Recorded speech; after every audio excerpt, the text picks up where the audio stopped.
Good afternoon everybody, Jono here, and in today's video we're dropping off a creamy load to Red Stag. Over here on the right hand side we actually have a path which leads to Planet Bike, and it's a place where people go for their biking experience through to the forest, which has lots of trails for biking, walking, all that good stuff. At the main gate, each driver is designated a card, so it's personalized just for the driver, so no other truck or whatever would have your card. As we're heading up to the right hand side, we've got a 2-bay gantry, and so each truck that comes in gets weighed up, gets a load off, comes out, weighs out, so we can get our gross, our net, our tier, and our net, and that means the company will be able to get paid for each load that comes through. And with these two Weighbridges, it can process 2 trucks at the same time, if obviously they're free, and also that means 2 trucks can be weighing out as well at the same time. Generally, there's always one of these Weighbridges open, so you can come on, weigh up, and then the other one is usually for traffic coming out,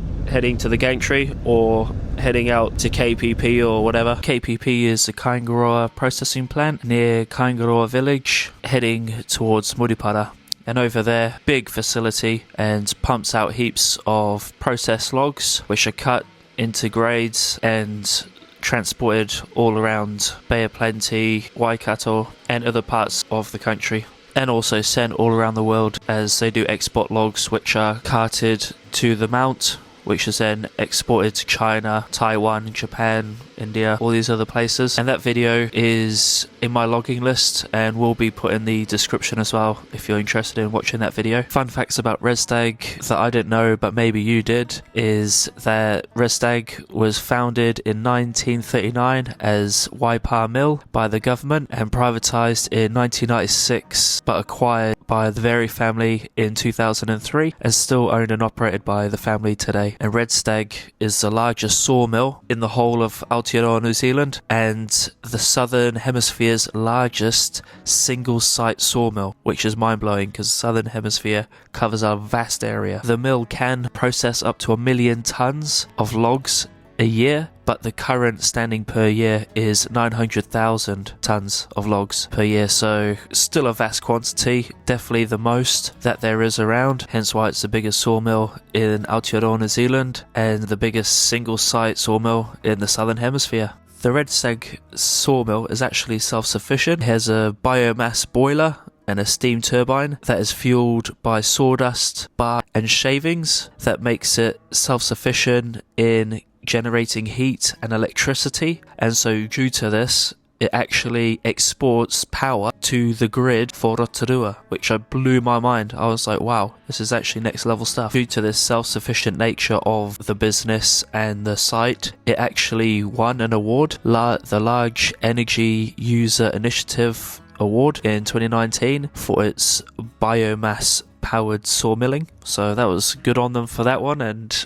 yeah, it's an impressive sight to see when you're actually in the sawmill itself and delivering loads of beautiful cream to feed its processors. Like the turnover of the mill annually is around $300 million per year, so definitely a good amount, but then obviously you have to pay labour and all the running costs from that. But yeah, no, it's happy days, definitely impressive facts. And to actually be there, live it, breathe it, yeah, it's just mind-blowing to read all the facts and then give the facts to yourselves. And the actual mill itself employs around 400 staff members, so it's one of the largest employers in the Rotorua area, contributes a lot to the Rotorua area, and also holds which Red Stag sponsors, and that marathon goes through the redwood forest as well as the surrounding Rotorua area. Big event held once per year. So yeah, just unchaining now, getting everything all squared away. Truck wise, 58 ton, nice load for a home load to Red Stag. At this time, between 1 PM and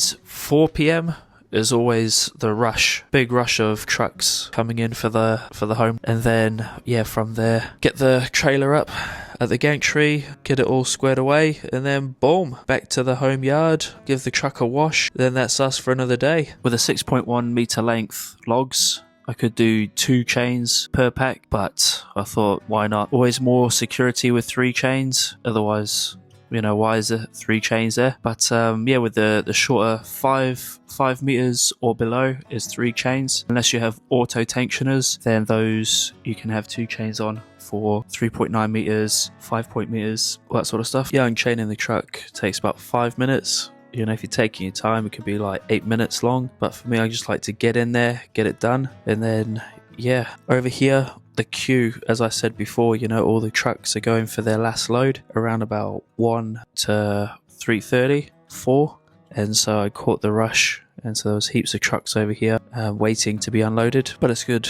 Have a good catch up with workmates. And also if you're into your trucks as well, get to see some of the boys from Aztec with some really cool gear. Like Kenworths, Scanias, all that sort of stuff. So you get to see all the flash gear. As well as the Willy Willy trucks as well. Our mate's getting unloaded here with 7/8 on his truck and trailer. So due to the loader grabbing the heavy weight and due to the length, the log gets stuck on the bolster of the trailer and then sometimes on the truck as well. But if you have one of those big Wagner lumberjack loaders, they can pick up any sort of length with no worries whatsoever. We actually have quite a few of them around. One is in KPP, which unloads all the stem trucks, and then also at the port of Tauranga, there's quite a few of them going around with C3 that I saw as well. And I saw one actually at Kinleith as well at the export yard, which is in another video as well. Now my time to get unloaded, Johnny boy. But yeah, in the distance you can see a crane actually operating, just finishing off that shed that's at the entrance. But yeah, thank you for everyone for watching. If you made it this far, if you found this video informative, give it a like, a comment, and I'll get back to you. And have an awesome weekend. Stay safe. If you're in Bay of Plenty, stay dry, and I'll catch you on the next one.